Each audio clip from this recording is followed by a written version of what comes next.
नमस्कार, आप देख रहे हैं न्यूज इंडिया। आपके साथ मैं हूं अभिषेक। बुलेटिन की शुरुआत बड़ी खबर से करेंगे। पश्चिम बंगाल में ईडी की टीम पर हमला हुआ है। संदेश खाली में रेड करने गई थी ईडी की टीम। इसी दौरान ग्रामीणों ने हमला कर दिया। छापेमारी के दौरान यह हमला हुआ है। आपको बता दें कि टीएमसी नेता के ठिकानों पर रेड करने गई थी ईडी की टीम। राशन घोटाला मामले में ईडी की टीम जांच कर रही है और इसी दौरान छापेमारी करने गई थी। तो ये बड़ी जानकारी आपको दे रहे हैं। टीएमसी नेता शाहजहां खान के ठिकानों पर ईडी की टीम ने रेड की। जब टीम पर हमला किया गया, बंगाल में ईडी की टीम पर हमला हुआ है। उत्तर 24 परगना क्षेत्र में ईडी की टीम पर हमला हुआ है। टीएमसी नेता के घर छापेमारी करने गई थी। राशन वितरण घोटाले की जांच कर रही है टीम। किसानों के फर्जी खाते तक भी खुलवाए गए थे। करीब 200 लोगों ने टीम पर हमला किया। ये तस्वीरें आप देखें। गाड़ियों में तोड़फोड़ की गई है। और आपको बता दें कि घटना के बाद टीएमसी नेता एसके शाहजहां को गिरफ्तार कर लिया गया है। तो उत्तर 24 परगना की ये तस्वीरें, जहां पर ईडी की टीम रेड करने गई थी और टीम पर हमला किया गया। ये तस्वीरें हम आपको दिखा रहे हैं। पश्चिम बंगाल में ईडी की टीम पर हमला हुआ। उत्तर 24 परगना क्षेत्र में ईडी की टीम जब टीएमसी के एक नेता के ठिकानों पर छापेमारी करने गई थी, इसी दौरान करीब 200 लोगों ने ईडी की टीम पर हमला किया। सत्तारूढ़ पार्टी के गुंडों ने, दरिंदों ने जो हमला बोला है आज ईडी के ऑफिसरों के खिलाफ, इसमें ये जगजाहिर होते हैं कि बंगाल में कानून और व्यवस्था की हाल कितना बुरा होते जा रहे हैं। मैं तो ये कहना चाहते हैं कि अगर ईडी इतना इडियट कब से हुआ पता नहीं, उनको सारे फौजों को साथ में लेकर चलना चाहिए। आज तो जख्म हुए, अगले तारीख खून भी हो सकते।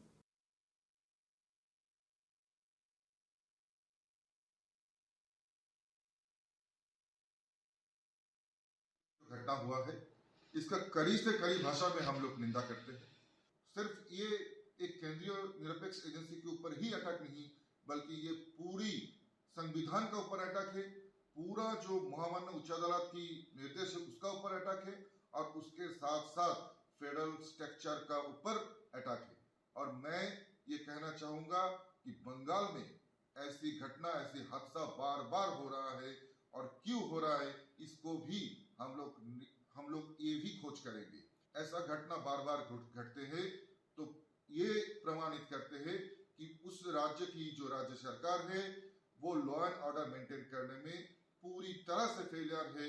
और ये भी प्रमाणित करते हैं कि उस राज्य का जो लॉ एंड ऑर्डर है पूरी तरह से कोलैप्स हो चुका है। देखिए, इन सब के अगेंस्ट में कंप्लेन है और करप्शन के चार्जेस है, तो स्वाभाविक है इनके ऊपर तो ईडी का कार्रवाई होगा, क्वाइट ऑब्वियस है। लेकिन जिस तरीके से आज संदेश खाली में शाहजहां शेख के वहाँ पे जिस तरीके से ईडी के अफसर के ऊपर प्रेस के ऊपर जो हमला हुआ है, वो दिखाता है कि बंगाल में रोहिंग्या मुस्लिम जो है उनको घुस के बंगाल की पूरी लॉ एंड ऑर्डर को क्या कर चुके हैं।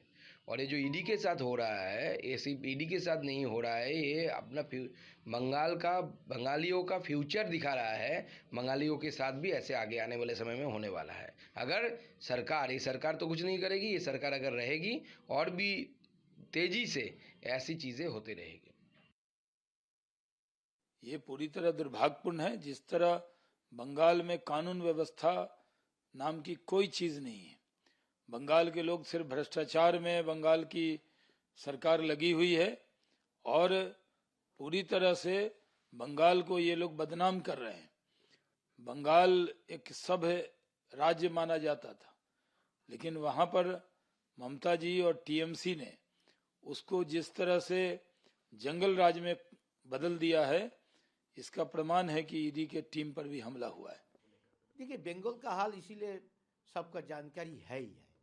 वो वहाँ आइन का शासन नहीं चलता है। लोकतंत्र जो सिस्टम बार बार फेल हो रहा है, इसलिए ईडी का ऊपर हमला हो रहा है।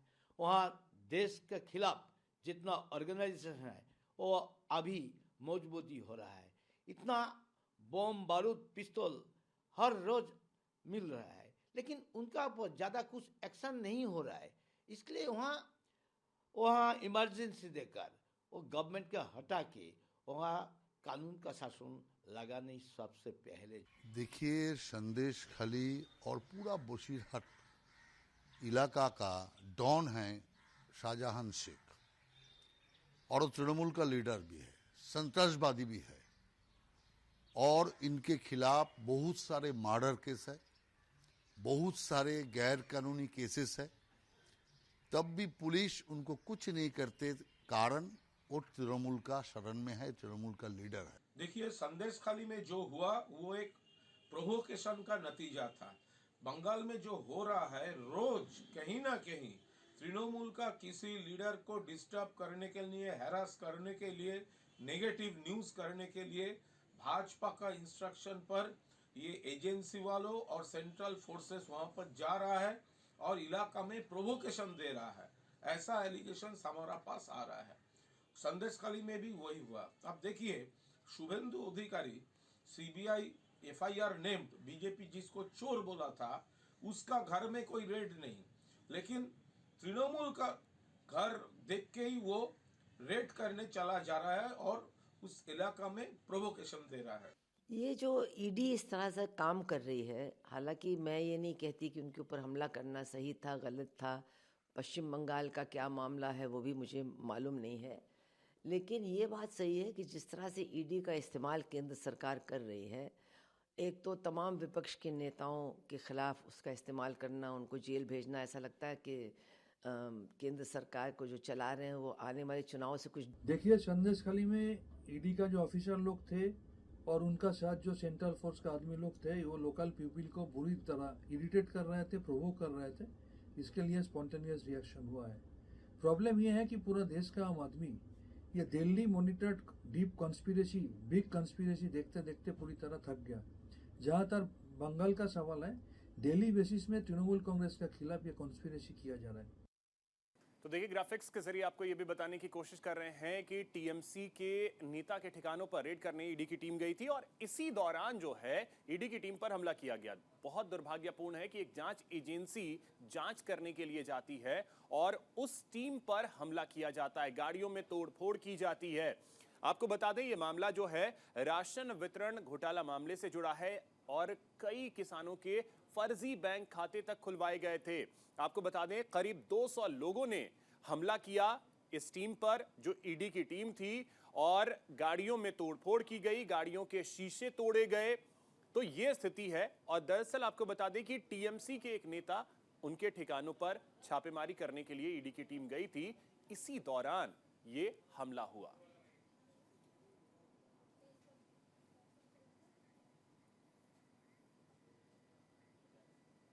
चलिए रुक करते हैं अगली खबर की ओर। आज से 3 दिवसीय राजस्थान दौरे पर रहेंगे प्रधानमंत्री नरेंद्र मोदी। जयपुर के बीजेपी मुख्यालय जाएंगे प्रधानमंत्री। पीएम बनने के बाद पहली बार वो बीजेपी के दफ्तर जाएंगे। प्रधानमंत्री नरेंद्र मोदी आज से 3 दिवसीय जयपुर के दौरे पर रहने वाले हैं और आपको बता दें कि वो पहली बार जब प्रधानमंत्री बने उसके बाद से पहली बार ऐसा है कि जयपुर में बीजेपी के दफ्तर वो जाएंगे। इसके साथ ही प्रधानमंत्री Narendra Modi senior police officers के कॉन्फ्रेंस को संबोधित करेंगे। आपको बता दें कि इससे पहले 15 दिसंबर को मुख्यमंत्री भजनलाल शर्मा के शपथ ग्रहण समारोह में भी प्रधानमंत्री शामिल होने के लिए जयपुर गए थे, लेकिन अब वहां बीजेपी की सरकार भी बन चुकी है और 2024 का चुनाव जरूर अब नजदीक है और बीजेपी चाहेगी कि राजस्थान में वही प्रदर्शन किया जाए जो प्रदर्शन 2014 और 2019 के लोकसभा चुनाव में राजस्थान में बीजेपी ने किया था, क्योंकि राजस्थान की सभी 25 लोकसभा सीटें बीजेपी ने अपने खाते में की थी 2014 में। 2019 के लोकसभा चुनाव में 25 में से एक सीट जो कि अपने सहयोगी दल को बीजेपी ने दिया था, आरएलपी, और सभी 25 सीटें एक बार फिर से एनडीए के खाते में आई थी, जिसमें से 24 सीटें बीजेपी ने जीती थी और एक सीट हनुमान बेनीवाल जीत करके आए थे नागौर की। अब चलिए ग्राफिक्स के जरिए भी कुछ चीजें आपको बता देते हैं। प्रधानमंत्री नरेंद्र मोदी का कार्यक्रम क्या रहने वाला है, तो 3 दिनों के राजस्थान के दौरे पर रहेंगे प्रधानमंत्री नरेंद्र मोदी। इस दौरान जयपुर में डीजी और आईजी का कॉन्फ्रेंस होने वाला है। 5 से 7 जनवरी तक यह कॉन्फ्रेंस होगा और इसी कॉन्फ्रेंस में प्रधानमंत्री नरेंद्र मोदी भी शामिल होंगे। 28 राज्यों के डीजी, पुलिस के डीजी और आईजी जो हैं इसमें शामिल होंगे। केंद्रीय गृह मंत्री अमित शाह भी इस कॉन्फ्रेंस में शामिल होंगे और वो इस कॉन्फ्रेंस को संबोधित करेंगे। आपको बता दें कि झालाना के राजस्थान इंटरनेशनल सेंटर में इस कॉन्फ्रेंस का आयोजन होगा। साथ ही प्रधानमंत्री नरेंद्र मोदी बीजेपी मुख्यालय जाएंगे और पार्टी पदाधिकारियों के साथ भी बैठक करने वाले हैं।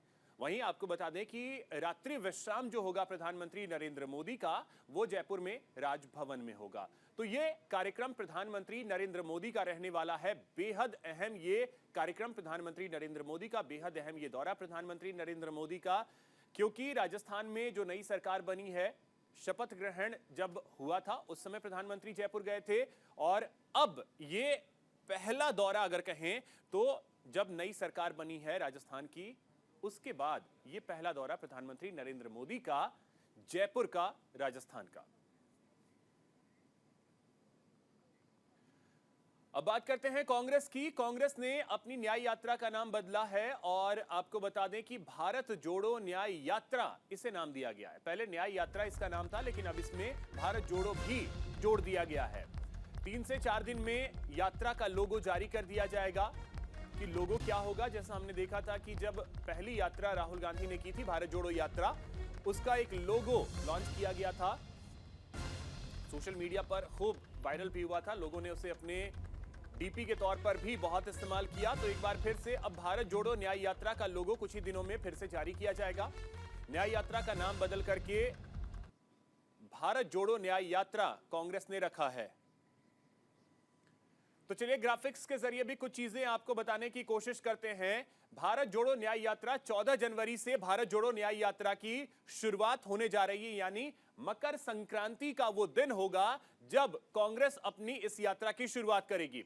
कांग्रेस अध्यक्ष मल्लिकार्जुन खड़गे इंफाल में, नॉर्थ ईस्ट से इसकी शुरुआत हो रही है, इंफाल में हरी झंडी दिखाएंगे और वहां से इस यात्रा की शुरुआत होगी।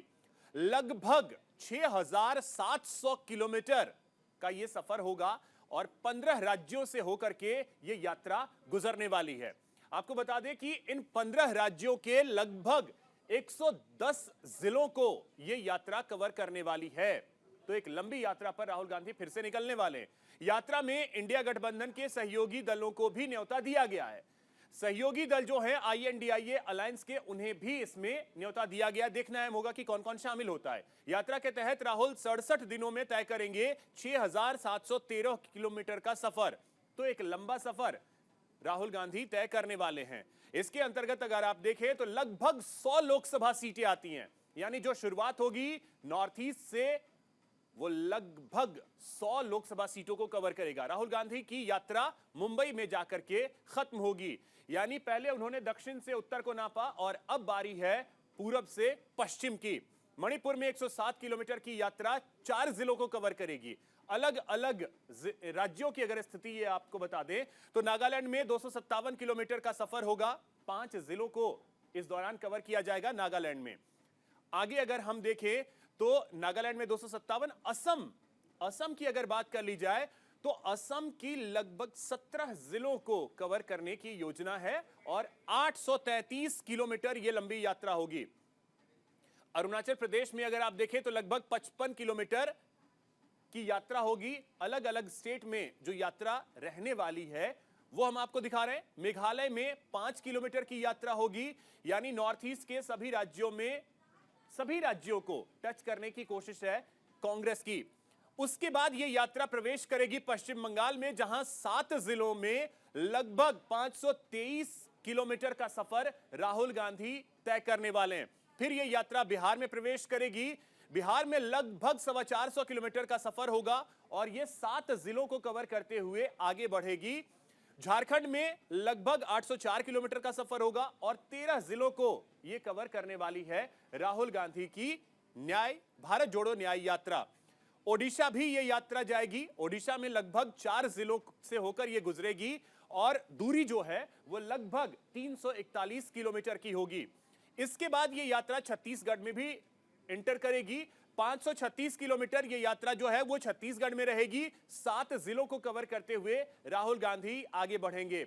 उसके बाद उत्तर प्रदेश में अगर आए तो ये सबसे लंबे वक्त तक उत्तर प्रदेश में रहेंगे। लगभग 1074 किलोमीटर की यात्रा जो है वो उत्तर प्रदेश में होगी और 20 जिलों से होकर के ये यात्रा गुजरने वाली है। सबसे बड़ा प्रदेश भी उत्तर प्रदेश है तो आवश्यक भी उत्तर प्रदेश सबसे ज्यादा है। इसके बाद मध्य प्रदेश में लगभग 698 किलोमीटर की यात्रा होगी और 9 जिले इसमें कवर हो जाएंगे। इसके बाद राजस्थान आते हैं। राजस्थान में 128 किलोमीटर, जहां 2 जिलों को कवर करने की इस यात्रा की योजना है। तो यानी 128 किलोमीटर राजस्थान में। फिर गुजरात चले जाते हैं। गुजरात में 7 जिलों को यह यात्रा कवर करेगी और 445 किलोमीटर की यह लंबी यात्रा जो है वो रहने वाली है गुजरात में। इसके बाद जहां समापन होगा वो महाराष्ट्र होगा। महाराष्ट्र में 480 किलोमीटर की यात्रा तय करेंगे राहुल गांधी और लगभग 6 जिलों को यह यात्रा कवर करेगी। तो यह पूरा रोड मैप है कांग्रेस की भारत जोड़ो न्याय यात्रा का।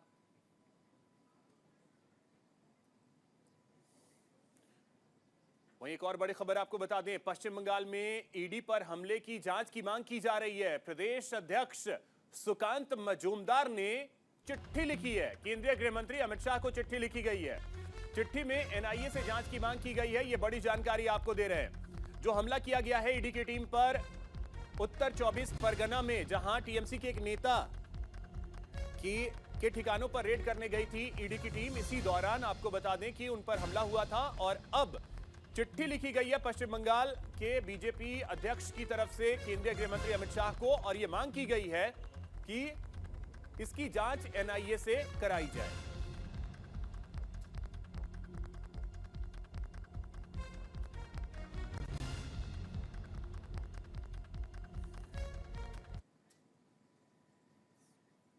रुक करते अगली खबर की ओर। लुधियाना की जेल में बर्थडे पार्टी का वीडियो वायरल हो रहा है।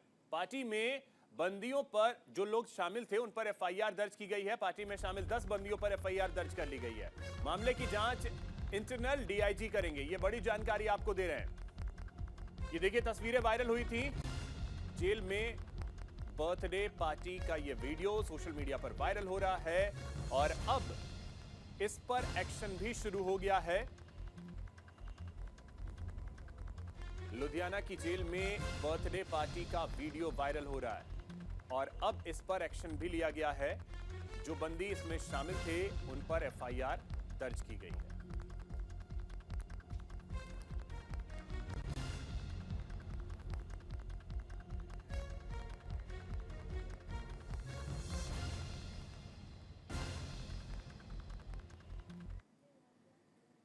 इसी के साथ इस बुलेटिन में इतना ही। नमस्कार।